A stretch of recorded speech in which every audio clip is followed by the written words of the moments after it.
되는 거지. 정치판을 할 필요 없잖아요. 왜 정치 오래 해야 되느냐고요. 판사가 형무 등급. 근데 저는 이 말이 동의하지만 원래 이게 형벌이라는 거는 권력이 있는 사람이나 없는 사람 똑같이 공정해야 된다는 건데 저는 더 나아가서 형무 등급보다 더 나아가서 죽은 권력한테는 조금 이따 더 돼야 돼요. 살아있는 권력한테는 추상같이 해야 돼요. 아, 살아있는 권력은 살아있는 권력은 추상같이 하고요. 예. 지금 윤 대통령이 죽은 권력이에요. 예. 다 구속돼 있고 이런 권력한테까지 가혹하게 해야 됩니까? 저는 죽은 권력은 어디 윤 대통령이 현직에 있을 때 그때 단호하게 김건희사 수사하거나 기소하고 그때는 단호하게 해야 돼요. 근데 지금 다 구속돼가 이미 죽은 권력인데 가혹하게 때리는 한덕수 23년 이런 게 좀 잘못됐다. 기본적으로 이 법은 공정해야 되지만 어디 죽은 권력 앞에서는 조금이니까 그러니까 원정을 베풀어주고 살아있는 권력의 추상가지 법이 권력을 심판하는 이게 필요하다고. 두 가지 말할 때 그 사람이 왜 죽게 된 거야? 이 범죄를 저질렀기 때문에 죽게 된 거야. 권력을 잃게 된 이유가 이런 A, B, C, D, E, F, G, 이런 수많은 범죄들이 있었기 때문에 이 사람이 땅에 떨어진 것이지 죽어 있는데 갑자기 이런 범죄들이 나타난 게 아니잖아요. 우리는 그 사람이 왜 죽게 됐느냐 이런 범죄를 저질렀기 때문이냐 그러면 그런 범죄들에 대해서는 어떻게 해야 되는지 보여줄게 단죄를 가야 돼 이걸 보여주는 거지 이 사람이 죽어 있는데 우리가 한 번 더 밝겠다 이런 뜻이 아닌 거죠. 그래서 앞뒤가 안 맞는 말씀을 하시는 거예요. 그 개인적으로. 그리고 어떻게 법이 정치를 왜 판사가 정치를 알아야 되는데 정치라고 하는 이 맥락 속에서 벌어진 사건은 정치라고 하는 배경 지식을 알아야지 판단을 제대로 하는 거죠. 이게 만약에 그냥 저하고 뭐 옆집 사는 어떤 아저씨하고 간에 불하다 다툼이다 이런 거는 정치하고 상관없는 거니까 그게 상관없지만 그 범죄가 왜 일어나느냐 정치와 관련해서 일어났으면 당연히 그 정치에 대한 배경 지식을 가지고 말하는 게 맞는 거죠. 뭐든지 상관없이 우리는 딱 법과 원칙만 그 법과 원칙을 어떤 식으로 적용할 것인가 하는 게 매우 중요한 건데 이분이 그런 것들에 대해서 어느 정도 우리 개념이나 배경 지식이나 맥락을 저는 이해하지 못하고 있다. 이게 지금 문제예요.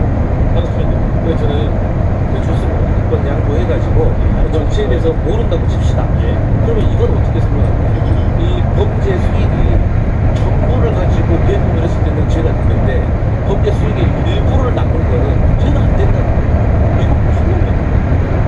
이해가 되지 않아요. 그리고 서정욱 변호사님 말씀하셨던 것처럼 아주 옛날에 이런 문화가 있었죠. 선거에 떨어진 사람한테까지 가혹하게 뭐 수사하고 이런 것은 그런 문화가 있어요. 그런 문화조차도 지금 없어진 정도입니다. 그런 것에 대해서 국민들이 평가할 거라고 생각합니다. 이유진이 5월 2일 전까지 민주당에서 주장한 거잖아요. 대선 낙선한 사람한테 왜 그러냐.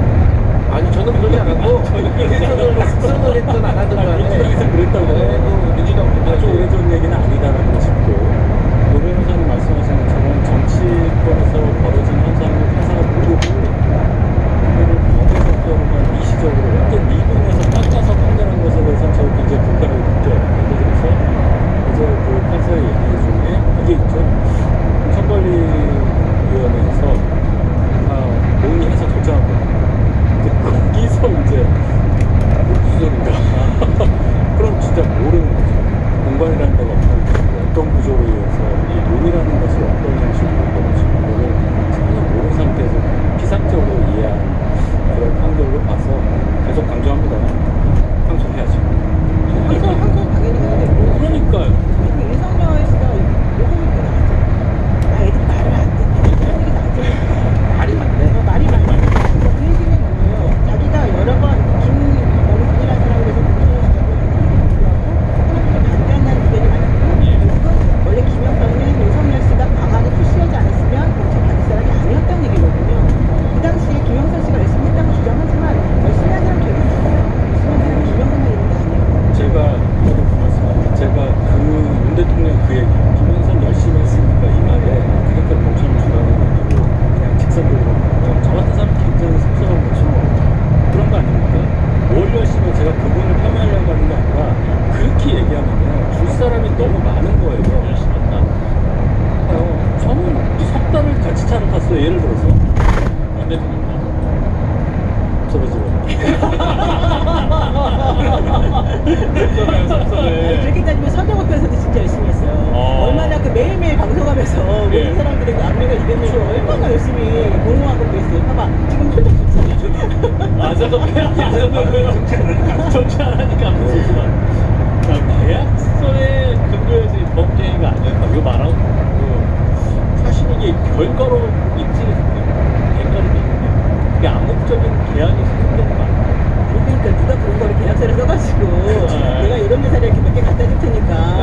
저런 회사 갖다 줄 테니까 여기다가 나중에 기여서 공천해준다고 하객수를 누가 쓰니까 그건 있을 수 없는 일이고 진짜 이게 이분이 조금 이상하다고 생각된 바로 그런 부분이에요. 아까 말한 공천관리위원회에서 다 절차를 거쳐서 투표했기 때문에 괜찮다? 다 그렇게 투표를 하게끔 만드는 것이고 다 절차적으로 만들어 놓은 것이지 진짜 그런 거는 딱 내부를 들여다보면 그게 아니었고 자기네끼리 좀 조작했다는 게 드러났는데 그리고 그 김건희 씨에 대해서 이러더라고.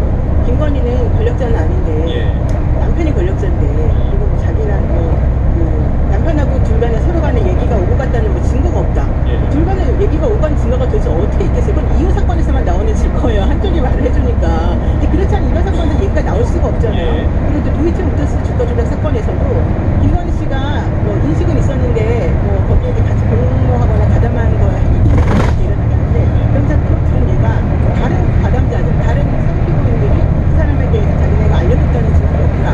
누가 그런 얘기를 하겠습니까? 자기네들이 결국 걸리게 되는 건데.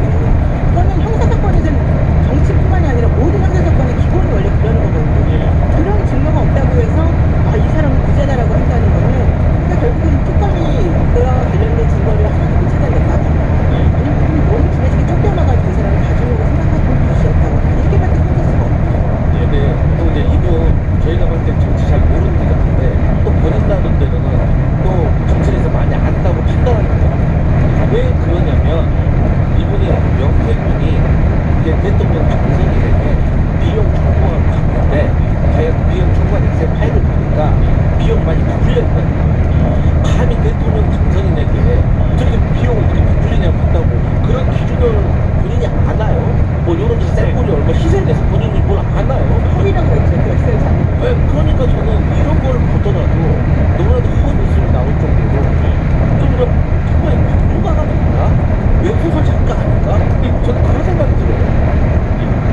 그러니까 이해할 수 없는 그것도 이식하고 대장정도 이식했어야 돼요. 모르겠다. 하지 마세요. 아니, 대장정을 못 가서 아니 어쨌든 이 사건이 대장정 다르니까. 못 간다고 해서 뭐 기계 감점이 있어. 그러니까 그 공동 정범이 아니라고 느꼈잖아요. 그래서 그 방조는 얘기는 안 했기 때문에 돈이 돼서 아니라고 이제 판사가 조치를 했는데 특검이 항소를 할 때 그러면 이 방조를 넣을까요? 아, 이 속에서 당연히 넣어야죠. 저렇게까지는 안 넣는 게 말이 안 되는데 그런 얘기를 사실 판사님이 한다는 것도 말이 안 되는 거예요. 왜냐면 형사사건에서는 민사사건에서는 당사자가 주장하지 않은 것을 가지고 판사가 정점으로 삼는 거냐 이걸 판단으로 생각하면 안 되는 거예요. 그 변론기라는 게. 형사사건은 그게 아니라 실제로 진실을 발견하는 게 더 중요하기 때문에 죄의 진이 분명한데 검사가 기소를 좀 잘못해서 법조문을 잘못 알고 이 사람을 풀어주면 안 된다는 거예요. 그래서 예컨대 방조가 성립이 될 텐데 얘를 다른 걸로 했어. 그럼 정범이라는 건 그러지만 방조가 문제라고 나는 생각이 나면 형사가 재판하는 도중에 그 검사에게 물질적 법령에 대해서 얘기를 해야 되는 거예요. 소속 지휘를 해야 된다. 네, 그래서 전체적으로 실제적 진실이 밝혀지게끔 만들어지는 거가 원칙이에요. 예. 그렇지 않다면 예. 실제 공정 정범이든 공범이든 간에 그 범위에 방조도 사실은 좀 포함이 된다고 보거든요. 그리고 본인이 방조라고 그냥 판단을 내려줘도 사실 그게 무리가 없다고 보는 게 일반적인 시각이에요. 근데 이분은 방조라고 하는 식으로 공소직이 하라는 얘기도 하지 않았고 그 다음에 실제 검사들도 그런 거를 생각 안 했다는 것이고 그리고 이제 와가지고 판단하면서 얘네가 방조 안 했으니까 나는 무슨 무죄야 라고 한다는 것도 너무 무책임한 거죠. 그러니까 실제 그 내용을 보게 되면 김건희라는 사람은 되게 시장에만 애를 썼고 또 자기가 지키는 지위를 10분 같은 걸 이용해가지고 나쁜 일을 했다. 엄벌이 필요하다라고 하면서도 이 사람에게 인재를 때릴 수 있는 가능성이 있는 여러 가지 것들을 다 무시해 주는 거잖아요. 그건 행동하고 말하는 게 완전히 다른 거거든요. 근데 지금 이게요, 특검이 잘못인 게 똑같은 사건에 손모씨 전투가요, 김건희 사건 경찰한테 많이 물려줬거든요. 근데 그 사람들이 불법하고 일시를 무죄 넣어가지고 항소심에서 우리 예비적으로 방조 이어가지고 방조로 벌금 나왔어요. 똑같은 선례가 있으면 이번에 특검에서 주의적으로 이 공동정법, 그 다음에 예비적으로 방조 일이 했어야 되잖아요. 근데 끝까지 안 한 게 이유가 있어요. 방조나 이유는 있어요. 형량이 낮잖아요. 그러니까 11년 구형이 말이 안 된다는 게 홍준표 시장처럼 말이 안 되잖아요. 권오수 회장이 집행유예 놓다니까 주범이 권오수 회장이 도이치모터스 회장이 집행유예. 예. 그러니까 특검은 아마 이게 방조가 형량이 너무 적으니 고민을 했을 것이다. 공동정범으로 선고를 보자. 이런 상태에서 판사가 방조를 인정해도 법리에 반하진 않아요.